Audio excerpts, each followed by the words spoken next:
8 ամսվա ընդմիջումից հետո Շիրակի թեմի առաջնորդ Միքայել Սրբազանն այսօր վերադարձել է առաջնորդարան։ Բժշկական կենտրոնից դուրս գրվելուց հետո Սրբազանին Գյումրիում թեմի առաջնորդարանի դիմաց դիմավորել են մեծ խնդությամբ, գրկախառնություններով, ծափողջուններով ու սրբազան բացականչություններով։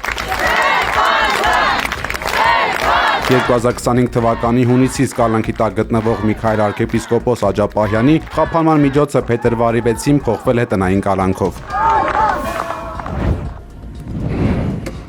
Իշխանություն եկեղեցի լարվածությունը վերածվում է միջազգային արձագանք ունեցող քաղաքական հարցի, իսկ հնչող գնահատականները գնալով կոշտանում են։ Իտալական հեղինակավոր Giornale d'Italia պարբերականը անդրադառնալով Հայաստանի ներքաղաքական զարգացումներին նշել է, որ ամենայն հայոց կաթողիկոսի դեմ հարուցված իրավական գործընթացները կարող են դիտարկվել որպես եկեղեցու թուլացմանն ուղղված քաղաքական գործիք։ Ըստ պարբերականի, աշխարհիկ իշխանության կիրառած վարչական լծակները եկեղեցու ներքին հարցերում վտանգավոր նախադեպ են ստեղծում։ Այս ամենը խիստ դատապարտել են նաև Սփյուռքի ազդեցիկ կառույցները, մասնավորապես Ֆրանսիայի հայկական կազմակերպությունների համակարգող խորհուրդը եւ Արգենտինայի հայ համայնքը։ Միջազգային հարթակներում ձևավորող բացասական օրակարգը լուրջ ռիսկեր է պարունակում Հայաստանի ժողովրդավարական վարկանիշի ու Հայաստան-Սփյուռք հարաբերությունների համար, վերածվելով ներքին սահմաններից դուրս եկած ինստիտուցիոնալ ճգնաժամի։ Արմավիրի մարզի առաջին ատյանի դատարանը բավարարել է կարգալույց հռչակված Ստեփան Ասատրյանի, նախկինում Տեր Արամ եւ Արամայիս Թախմազյանի, նախկինում Տեր Թադե հայցադիմումները։ Մայրաթոր Սուրբ Էջմիածինը պարտավորվում է առանց խոչընդոտների ապահովել քահանաների գործունեությունը իրենց հոգեվոր պաշտոնում։ Բացի այդ, նշված ժամանակահատվածում Մայր եկեղեցին պետք է ներկայացնի ապացույցեր, որպես հիմք վկայակոչված ներքին եւ անհատական իրավական ակտերը եւ հոգեվորականների գործունեությունը կարգավորող պայմանագրերը։ Հեծի շուրջ տեղի ունեցողը բացահայտ քաղաքական գործընթաց է, վստահեցրել է Հեծի նախկին տնօրեն Դավիթ Ղազինյանը։ Մամուլի ասուլիսի ընթացքում Դավիթ Ղազինյանը ոչ միայն հերքել է ներդրումների անարդյունավետության մասին պնդումները, այլև մատնանշել է պետական համակարգում տիրող կատարյալ աբսուրդը։ Ըստ նրա, ՀՑԿՀ մարմինը միայն թղթի վրա է անկախ, սակայն իրականությունը տարբերվում է։ Հանրային ծառայությունների կարգավորող հանձնաժողովի նախագահին բազմաթիվ անգամ հորդորել էինք, որ ներկայացնի ճշմարտությունը եւ մեղադրել է ես բազմաթիվ անգամ, որ ինչու չեն զանգում հարցնում իրենց կողմից թղթի վրա անկախ, բայց փաստացի շատ կախված հանձնաժողովից իրականում որից հետո է։ Եվ ունեի կասկած, որ շատ լավ իմանալով միևնույն է մեր ժողովրդին խաբում են։ Հիմա գոնե այս փաստով հանձնաժողովի նախագահը ընդունեց, որ այո, հենց ՓԲ-ի կողմից վերցված վարկերի տոկոսները վճարում է սեփականատերը, այսինքն որևիցե կապ չունի սակագնի, այսինքն այն գումարի հետ, որը մեր քաղաքացիները մենք բոլորս վճարում ենք հոսանքի համար։ Ղազինյանը զուգահեռներ է անցկացրել նախկին եւ ներկա կառավարման արդյունավետության միջև, շեշտելով, որ եթե վթարների 40% աճը համարվում է էֆեկտիվ, ապա գործ ունենք նոր անտրամաբանական գիտության հետ։ Նա նաեւ տարակուսանք է հայտնել ՀՑԿՀ անդամների կեցվածքի վերաբերյալ, երբ նրանց նշանակած կառավարիչը ուղիղ տեքստով մեղադրում է հանձնաժողովին հանցանքի մեջ։ Իրենց կողմից նշանակված կառավարիչը ասում է. հանձնաժողովը դրսևորել է հանցավոր անգործություն։ Հիմա նույն հանձնաժողովը այս պայն աշխատում է, լավ ուր են իրավական հետևանքները, եթե իրականում հանցավոր անգործություն է դրսևորել։ Եվ այն հանձնաժողովը, որը հանցավոր անգործություն է դրսևորել, այսօր գլուխները բարձր հայտարարում են, որ մեզանից անկախ քան երբևէ չկա։ Ախր, գիտեք, ընդհանրապես բաներ կա, որոնք չի մեկնաբանվում, էլի, ոնց մեկնաբանես։ Հա, գեղեցիկ կարող ես հայերեն ինչ-որ խոսքեր ասել, բայց ինչպես մեկնաբանվի դա։ Խոսելով Հեծի շուրջ ապագա զարգացումների մասին, Ղազինյանը կանխատեսել է, որ իշխանությունը գնալու է գերակա շահի ճանապարհով, փորձելով միջազգային աուդիտի փոխարեն սեփական գնահատմամբ նվազագույն գին առաջարկել Հեծի սեփականատիրոջը։ Իմ անձնական կարծիքով ուզում են մի այսպիսի բան գտնել, որի արդյունքում կարողանան բավականին նվազեցնել արժեքը։ Եվ այդպիսի առաջարկ անեն։ Բնականաբար սեփականատերը հրաժարվելու է Եվ ունեմ համոզմունք, որ գնալու է գերական շահ ճանաչելու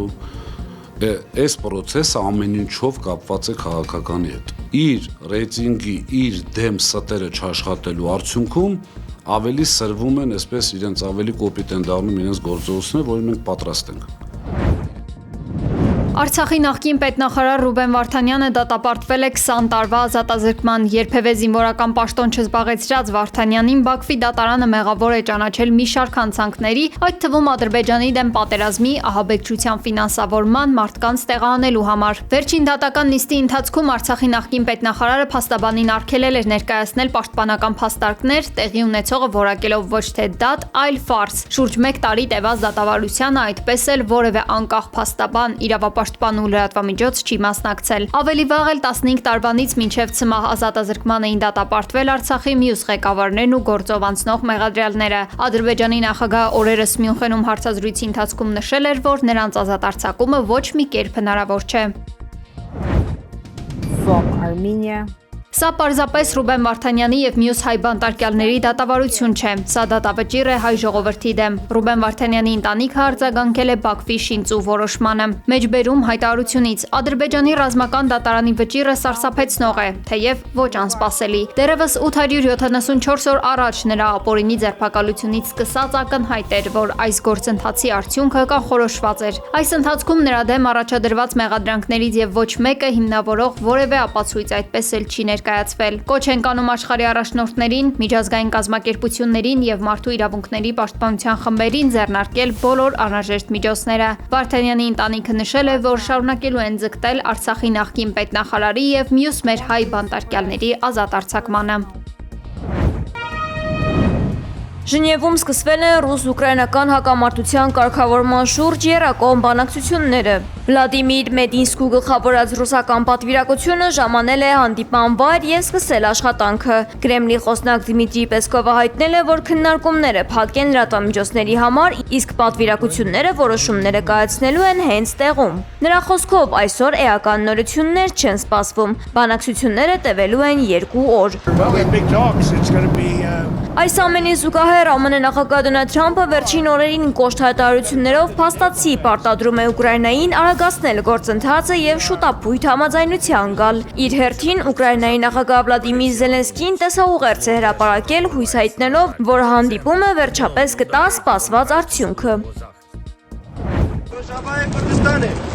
Թուրքիան շարունակում է իր ագրեսիվ արտաքին քաղաքականությունը եւ այս անգամ Անկարայի թիրախում է հայտնվել եզդիների պատմական հայրենիքը Շենգալը։ Արտաքին գործերի նախարար Հաքամ Ֆիդանը հայտարարել է Իրաքի հյուսիսում նոր ռազմական գործողություններ սկսելու մտադրության մասին։ Թուրքական կողմն այս քայլերը պատճառաբանում է Քուրդիստանի աշխատավորական կուսակցության դեմ պայքարելու եւ իր անվտանգությունն ապահովելու անհրաժեշտությամբ։ Եզդիական համայնքը մտահոգված է, որ Անկարայի նոր ծրագրերը նպատակ ունեն լուծարել տեղական ինքնապաշտպանական ուժերը եւ տարածաշրջանը թողնել անպաշտպան։ Իրաքի խորհրդարանի падգամավոր Մուրադ Իսմայիլը խստորեն դատապարտել է Ֆիդանի ելույթը, շեշտելով, որ Շենգալը բացառապես Իրաքի ներքին եւ ինքնիշխան հարցն է։ Տեղի բնակչությունը մտավախություն ունի, որ Թուրքիայի ագրեսիվ գործողությունների պատճառով 2014 թվականի ցեղասպանությունն ու տեղահանությունը կարող են կրկնվել։ Եզդի առաջնորդները կոչ են արել Իրաքի կառավարությանը եւ միջազգային հանրությանը գործուն քայլերով կանխել օտարերկրյա ռազմական ներխուժումը։